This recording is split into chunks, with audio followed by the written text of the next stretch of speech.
살자. 오직 앞만 보고 살자. 자, 우리 한번 손 이렇게 들어볼까요?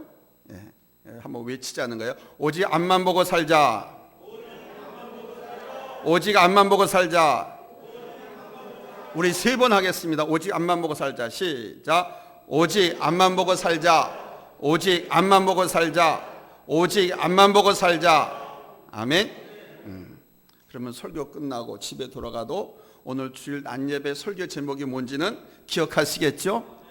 제목만 기억해도 그 말씀의 중요한 센텐스들을 내가 수용 억세탐으로 말미암아 여러분 순종할 수 있고 삶에 적용할 수 있게 될 줄로 믿습니다.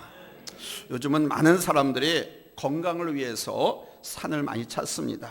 땀을 흘리면서 산을 오르면 얼마나 신선하고 좋은지 몰라요. 그런데 집을 나서기까지의 과정이 참 어렵죠. 또한 문제는 등산을 하려고 하면 힘이 많이 든다는 데 있습니다. 마을 뒷동산만 올라가려고 해도 힘이 듭니다. 산을 많이 타는 분들은 큰 산이나 작은 산이나 힘들기는 매 마찬가지다라고 한결같이 말을 합니다. 그러나 오직 앞만 보고 한 걸음 한 걸음 올라가다 보면 어느 순간인가 정상에 오르게 되어 있습니다. 뭐 때로는 힘들어서 털썩 주저앉고 싶을 때도 있지만 여러분 그래도 가야 할 줄로 믿습니다. 왜냐하면 나고자는 중도 포기자는 누구도 인정해 주지 않고 기억해 주지 않기 때문에 그래요. 그런데 우리가 세상을 살다 보면 철못돼 되집니다. 낙심해서 주저앉고 싶을 때가 있어요. 오늘 본문에 나오는 요한이나 마가는 결국 한 사람을 가리키는 이름입니다. 요한이라고 하는 말은 라틴어로 요하네스라고 하는데 요하네스라고 하는 말은 grace, 은혜스럽다라는 뜻을 갖고 있습니다. 반면에 마가라고 하는 이름의 뜻은 마르코스라고 하는 말인데 큰 망치라는 뜻을 갖고 있어요. 마가라는 이름이나 요한이라는 이름이나 한 사람을 가리키는 거예요. 즉 예루살렘 초대교회 중심이 바로 이 마가 요한의 다락방이었다는 겁니다. 지금도 그 다락방이 있어요. 우리 장로님들, 우리 성도들 같이 가서 그 다락방에서 찬송을 해봤어요. 그 다락방, 우리가 생각하기에 뭐 원두막이나 쪽방, 이렇게 달아올린 방 이렇게 생각하는데 다락방이 그게 아니에요. 2층이에요. 저렇게 넓어요. 저 가운데 공간 보이죠?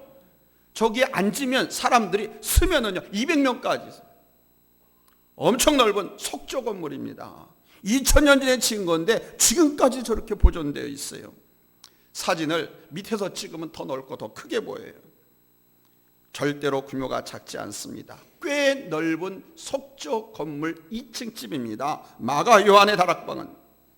그런데 이 집은 이 마가의 모친 소유였습니다. 그녀는 예수님을 매우 사랑해서 우리 예수님하고 예수님의 제자들을 위해서 섬기기 위해서 희생했던 여제자였습니다. 예수님은 이 마가의 다락방에서 성만찬식을 거행했었죠. 그때 오순절날 120명의 성도들이 모여서 간절히 하나님 앞에 기도할 때 성령 강림 사건이 일어난 현장이 바로 이 마가의 다락방이었습니다. 예수님께서 친히 성만찬을 하면서 떡과 포도주를 나눠주시던 곳, 성령이 강림했던 그 현장이 여러분 얼마나 소중할까요? 여기에 마가는 그같이 큰 사건이 일어났을 때에 좀 어린 아이의 축에 속해 있었습니다. 결국 마가는 어머니의 믿음하고 초대교회 분위기 속에서 자란 믿음의 아들이었다라고 말씀드릴 수가 있습니다.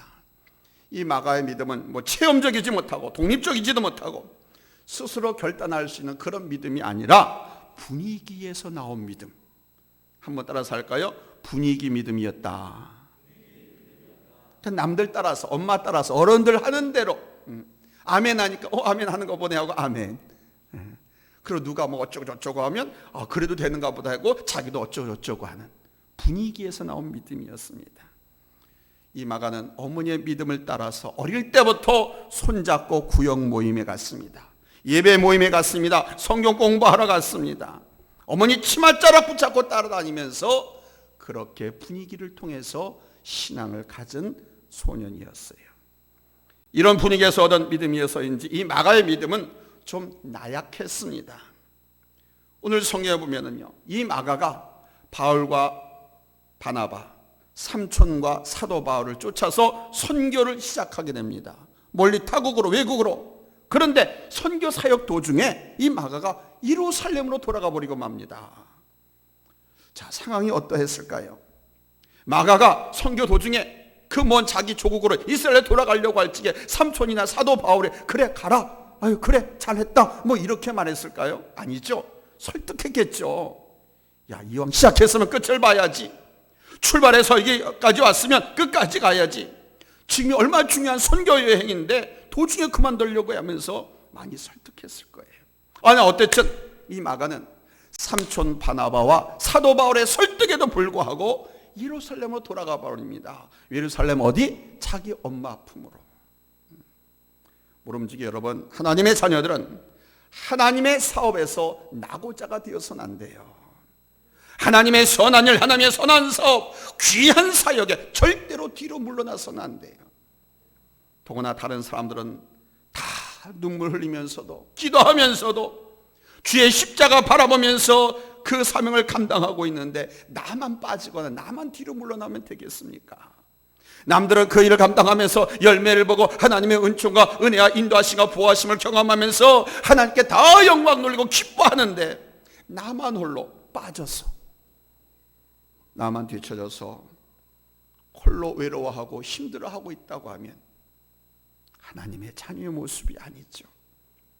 누가복음 7장 23절에 누구든지 나로 말미암아 실족지 아니하는 자는 복이 있도다라고 말씀하셨습니다. 여기 나로 말미암아라고 하는 것은 하나님의 말씀에 순종하다가 주님을 따라가다가 주님의 말씀 사역을 감당하다가 상처를 입고 실족하지 아니하면 복이 있도다라는 거예요.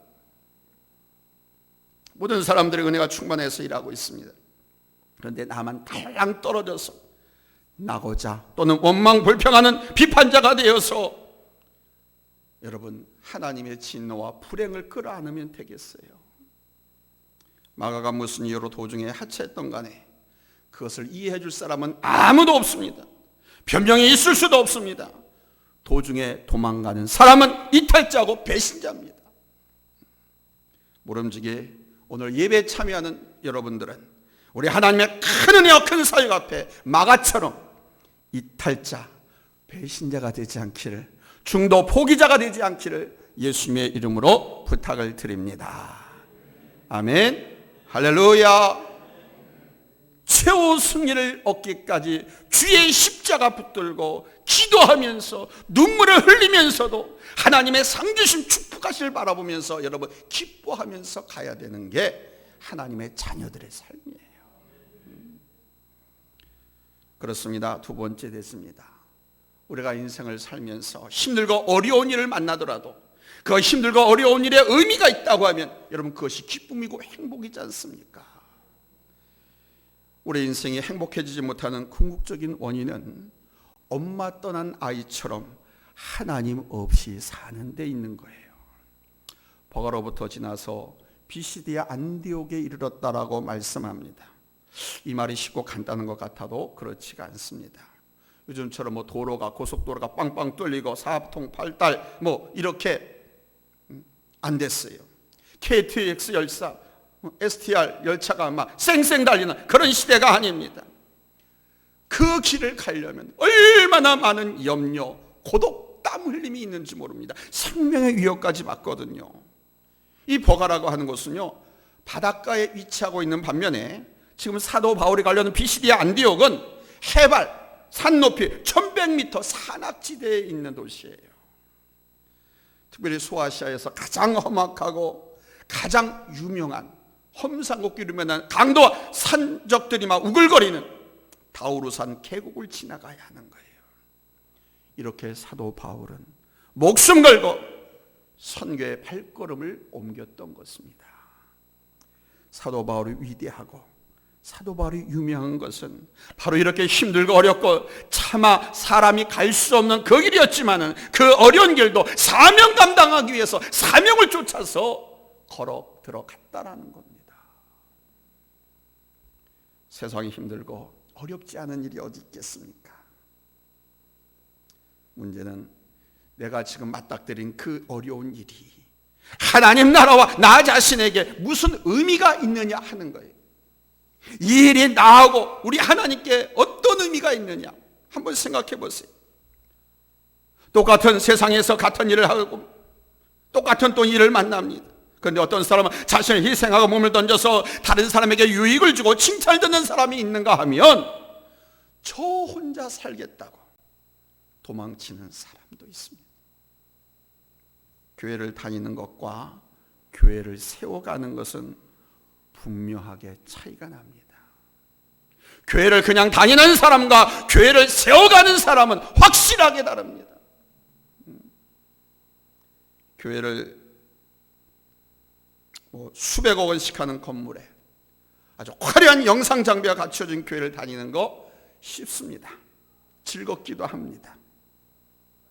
그러나 3, 4층 상가 아니면 이렇게 작은 교회를 세워가는 것은 쉬운 일이 아닙니다. 이것도 하나님이 은혜를 주셔야 가능한 거예요. 하나님의 은혜를 주셔야 이 작은 교회도 나와서 예배를 드리는 겁니다. 하나님께서 여러분에게 은혜를 주셔야 이 코로나 팬데믹 시대에도 나라에서 매스컴에서 교회 가지 말라라고 떠들어대도 교회 가서 예배 드린다고 코로나에 감염되는가? 아니지. 우리들이 바깥에서 이것저것 갈 때 못 갈 때 다니다가 거기서 감염돼가지고 교회가 가지고 다른 사람들에게 감염시키는 것이지. 저 방송 잘못됐어. 나라 잘못하고 있는 거야. 하나님 앞에 예배 드려야지. 이럴수록 하나님 앞에 가서 하나님이 이 진노를, 이 재앙, 이 질병을 물리쳐 주시옵소서. 수고하고 애쓰는 방역당국 관계자 공무원들에게 힘과 능력을 주시고 안전하게 지켜주시어서 이 코로나를 빨리 퇴치할 수 있도록 도와주시옵소서. 하나님 앞에 기도하러 나가야지. 저게 무슨 소리야. 그러면서 하나님 앞에 나오는 이런 마음, 하나님 앞에 나오는 것도 하나님께서 은혜를 주셔야 가능한 거예요. 은혜가 다 식어져 빠져나가 버리고 그의 심령에 하나님의 은혜가 하나도 없으면 교회 갈 마음도 기도할 마음도 구제하고 사랑할 마음도 없어지는 거예요. 작은 교회, 이 힘들고 어려운 시대에 예배 참석하고 기도하고 섬기는 것, 이거 바로 교회를 지켜나가는 것이고 교회를 세워나가는 것인데 이것도 하나님이 은혜를 주셔야 가능한다는 거예요. 그래서 여러분 하나님 앞에 이렇게 말씀해 보세요. 하나님 내게 은혜를 주시옵소서. 한번 따라서 합시다. 하나님 내게 은혜를 주시옵소서. 내게 예배 드리는 은혜를 주옵소서.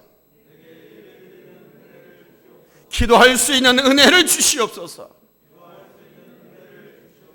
교회를 세워나가는 은혜를 주시옵소서. 하나님 앞에 기도하시길 바랍니다. 교회를 다니다가 그만두는 사람과 교회를 위해서 노심초사 염려하고 기도하고 세워나가는 사람은 하나님의 상급과 축복이 확실하게 다릅니다. 또한 자손만대로 의인의 후손이 되어서 그 후손들 누리는 축복을 누리게 되어 있어요. 바울 사도는 안디옥 지방에 이르러서 안식일에 마침 회당에 들어가게 됩니다. 이 안디옥은 선교사를 처음 파송한 수리아 안디옥과는 다른 피시디아 안디옥이라는 지방입니다.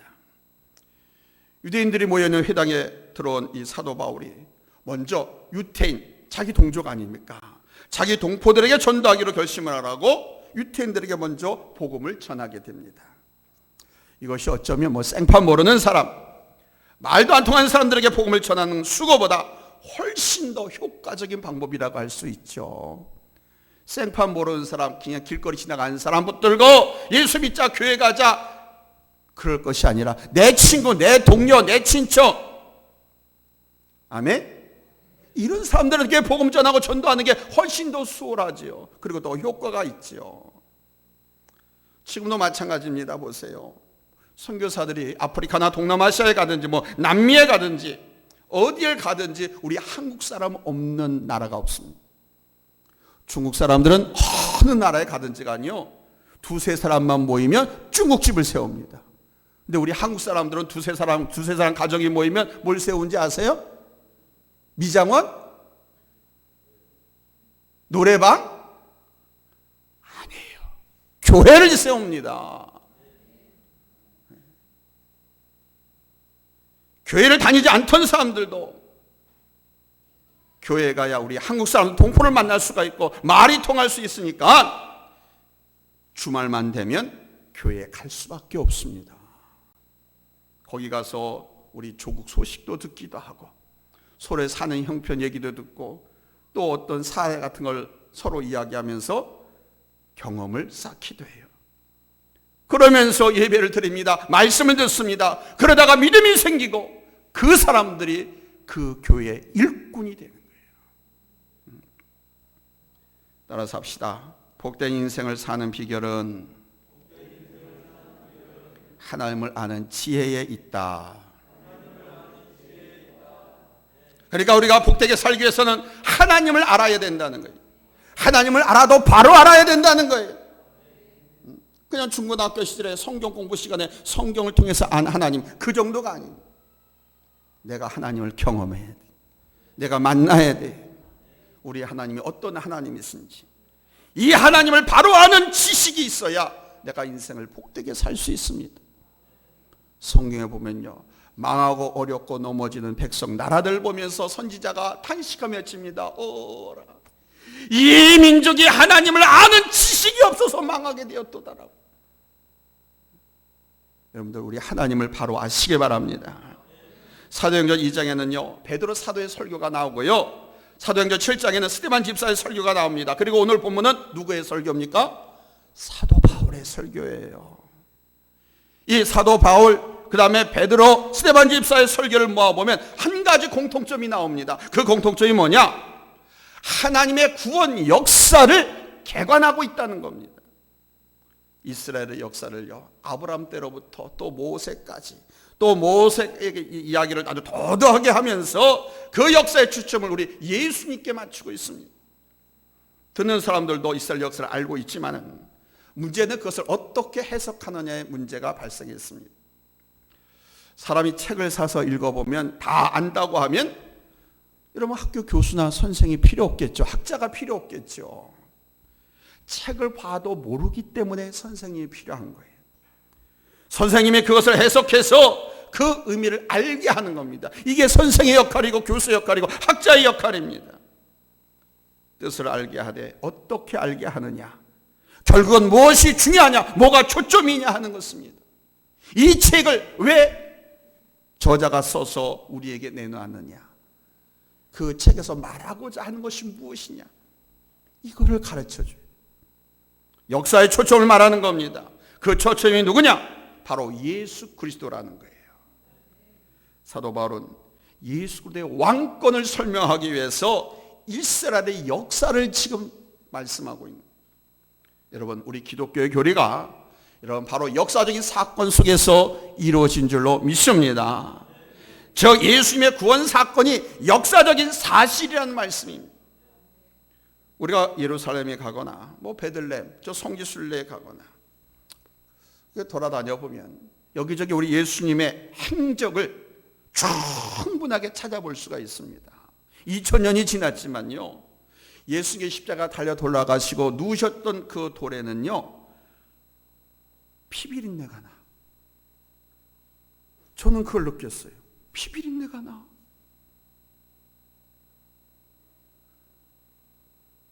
우리를 위해서 그 보혈의 피를 다 흘리시고 물과 피를 다 흘리고 쏟아 돌아가신 그 예수님이 누우셨던 잠시, 물론 3일 후에는 부활하시지만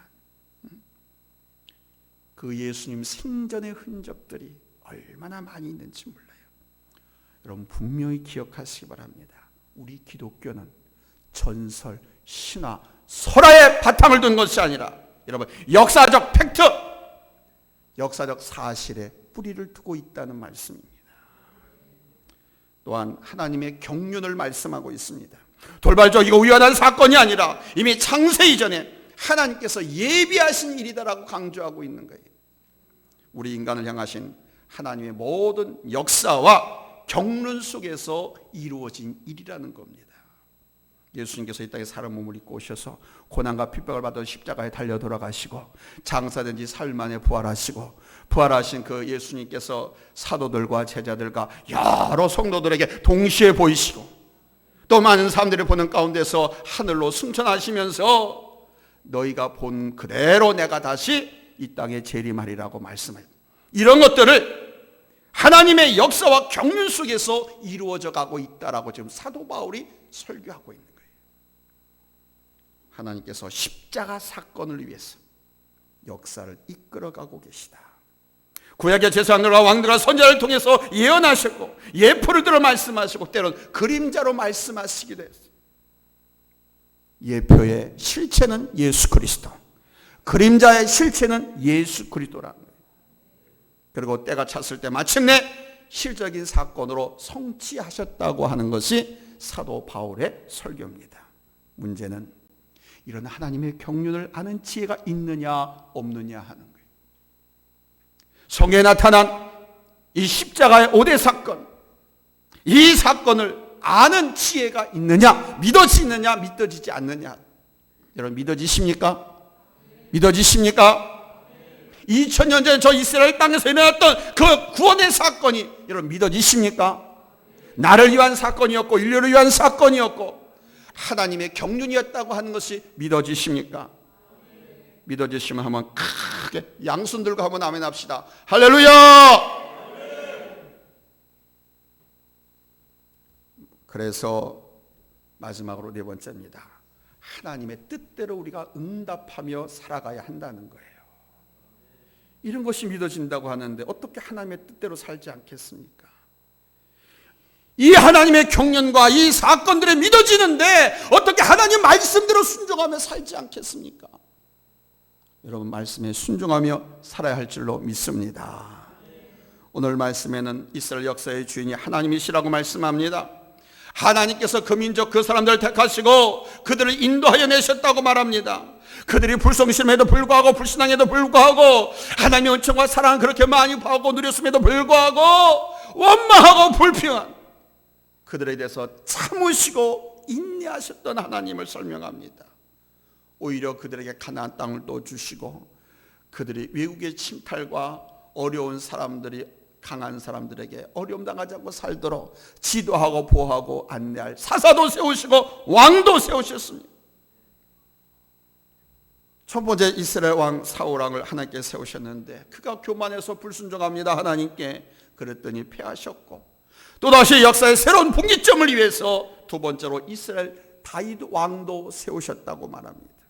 그런데 이 모든 것을 이스라엘 민족이 한 것이 아니라 하나님이 하셨다고, 이렇게 역사의 주인이 하나님이시다라고 사도 바울이 설교를 하는 거예요. 여러분 이 설교는 지금 하나님의 구원 시간표를 말하고 있는 것인 줄로 믿습니다. 우리 하나님의 비단 이스라엘 민족이라는 한 민족의 주인일 뿐만 아니라 이 지구상에 존재하는 모든 민족들의 주인이시고 모든 역사의 주인이시고 우리의 삶의 주인도 되시는 줄로 믿습니다. 이 하나님이요 아직도 당신의 계획과 당신 의지대로 이 역사를 진행해 가고 계십니다. 일직선으로. 하나님의 선하심에 비해 우리 인간은 항상 변덕을 부립니다. 그러나 여러분 우리 하나님의 뜻은 언제나 일정하고 여러분 신실하신 줄로 믿습니다. 따라서 합시다. 신실하신 하나님, 변함없으신 하나님, 나는 변덕장이고, 해봐요. 나는 변덕장이고 하나님은 언제나 신실하시다. 자기에게 조금만 손해한데도 자기에게 조금만 불리하다 싶어도 눈에 불을 켜고 잡아먹을 듯이 달려들고. 이스라엘 민족은 40년 광야 생활 동안 하나님의 그 은혜와 축복 속에 살았음에도 불구하고 원망과 불평이 떠난 적이 없습니다. 그럼에도 불구하고 우리 하나님은 인자하신 분, 사랑이 많으신 분, 그들의 아버지가 되셨기에 하나님의 구원 역사를 이어가시기 위해서 저들의 소행을 참으시고 용서하셨습니다. 우리의 삶도 돌아보면 이스라엘 민족과 다를 바가 없지요. 믿음으로 산다고 하면서도 내가 하나님의 자녀라고 하면서도 여러분 늘 원망과 불평이 떠나지 않았지 않습니까? 모름지기 하나님의 거룩한 구원의 시간표에서 나고자가 되어서는 안 됩니다. 모든 사람이 은혜가 충만해서 하나님 앞에 기도하고 기대하고 있는데 모든 사람이 성령에 충만해서 하나님의 일에 열심히 충성을 하고 있는데 나만 혼자 달랑 떨어져서 이탈자적 심령이 돼가지고 스스로 어둠 가운데 잠겨버리고 또 배신자가 돼서 도망가고 비판자가 되어서 하나님의 저주를 불러오는 그런 어리석은 성도가 되지 않기를 바랍니다. 성경에 보니까요, 원망과 불평한 사람은 그 원망과 불평은 말로 나타나잖아요. 행동으로 나타나잖아요. 그들이 말한 그대로 하나님께서 다 이루어졌어요. 배고파 죽겠다 하니까 다 굶어 죽이시고요. 아파 죽겠다, 힘들어 죽겠다 하니까 다 죽이셨습니다. 원망하고 불평했던 자들 다 죽을 때까지 40년 동안을 광야에서 돌리고 하면서 다 죽이십니다. 너희들이 하는 말이 내 귀에 들린다. 하나님께서 하시는 말, 성경에 보니까 내 귀에 들린 대로 내가 그대로 다 너에게 시행하리라. 여러분, 그럼에도 불구하고 원망하고 불평하고 사시겠어요? 원망하고 불평하고 사시겠습니까? 이탈자가 되고 배신자가 되고 사명을 나몰라라 하고 도망가는 도망자가 되겠습니까? 여러분, 그러지 않기를 예수님의 이름으로 간절히 부탁을 드립니다. 아멘. 믿음의 자리에서 이탈해서 방황하고 주저앉았던 그런 시간들 어떻게 하나님 앞에 여러분 배상하시려고 그래요? 하나님께서 다 기다리고 계신데 나의 소원을 하나님께서 기다리고 계시고 하나님께서 내게 비전과 사명을 내가 어떻게 이뤄가는가 지켜보고 계신데 하나님께서 도와주시려고 하면 도와주시려고 기다리고 계시고 하나님께서 인도해 주시려고 하면 인도해 주시려고 기다리고 계신데 여러분 하지 않고 도망가고 무서워서 주저앉고 있다고 하면 그 많은 하나님 앞에 불신, 그 많은 불순종 어떻게 하나님 앞에 여러분 배상하려고 해요? 하나님이 그걸 찾으시면요 심각합니다. 우리의 인생이, 우리의 삶이 심각하게 나락으로 떨어져 버립니다. 절대로 하나님의 큰 은혜의 시간에서 여러분 이탈하지 않기를, 벗어나지 않기를 예수의 이름으로 축원합니다. 할렐루야, 할렐루야. 우리 하나님은요 저와 여러분이 끝까지 죽기까지 충성하면서 하나님을 섬기기를 원하세요. 하나님의 성령은요, 성령 하나님은요 교회가 이렇게 어려운 때도, 성도들이 어려움을 당할 때도 여전히 성도를, 교회를 주관하고 계십니다. 잊지 마세요. 하나님의 일꾼은 그래서 항상 먼저 신중하게 자기 마음을 선택할 수 있어요. 그 선택하고 하나님 앞에 소원하고 하나님 앞에 등록해서 신앙생활을 했으면 끝까지, 죽기까지, 아멘, 하늘나라 갈 때까지 주의 상주심을 바라보면서, 주의 복주심을 바라보면서 치밀한 훈련도 받고 기도 훈련도 받고, 아멘, 봉사 훈련도 받고 전도 훈련도 받고, 아멘, 그런 훈련을 받으면서 여러분 인내해야 돼요.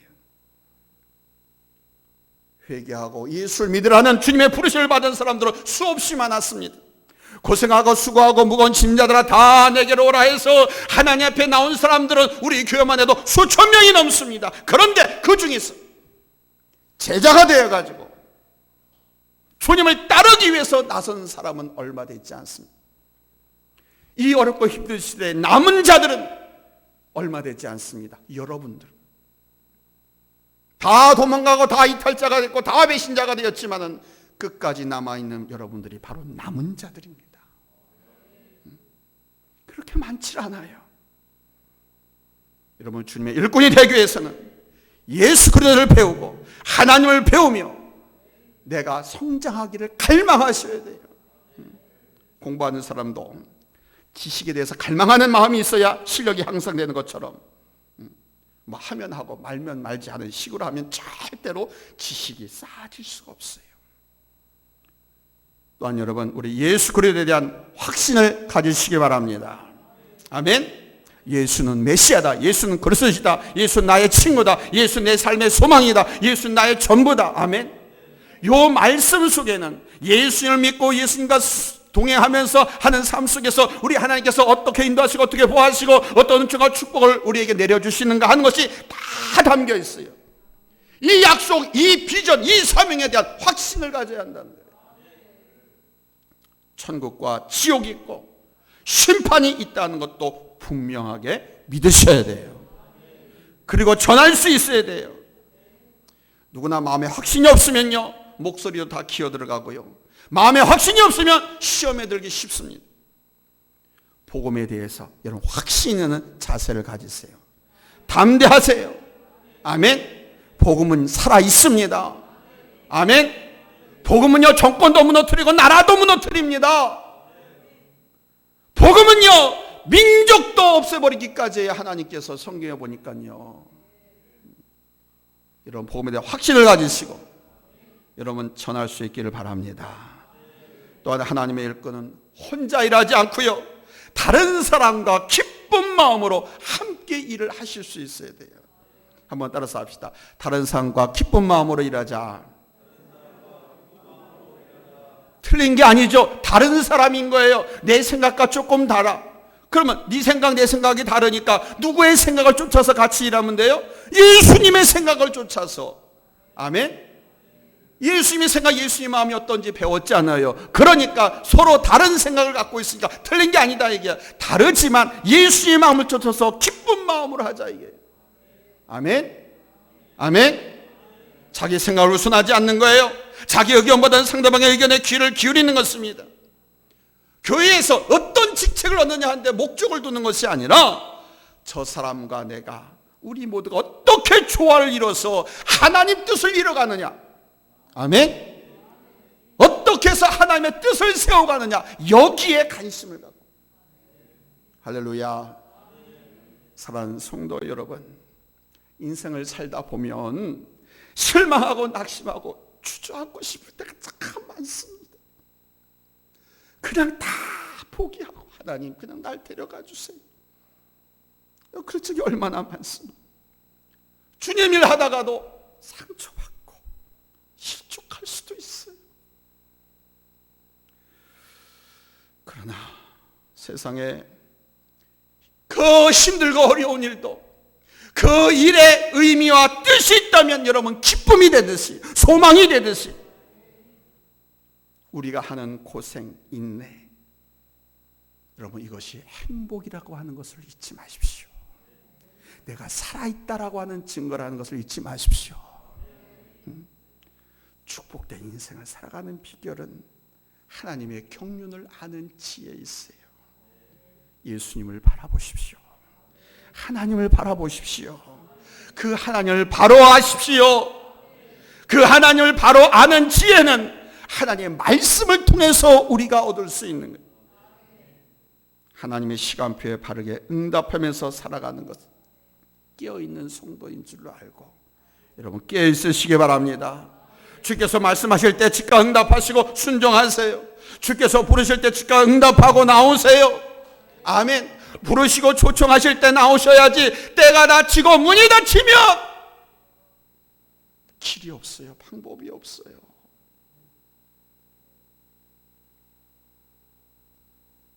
이리저리 사방을 두리번거려보고 이리저리 이게 저게 다 다녀봐도 여러분 해 아래 새 것이 없습니다.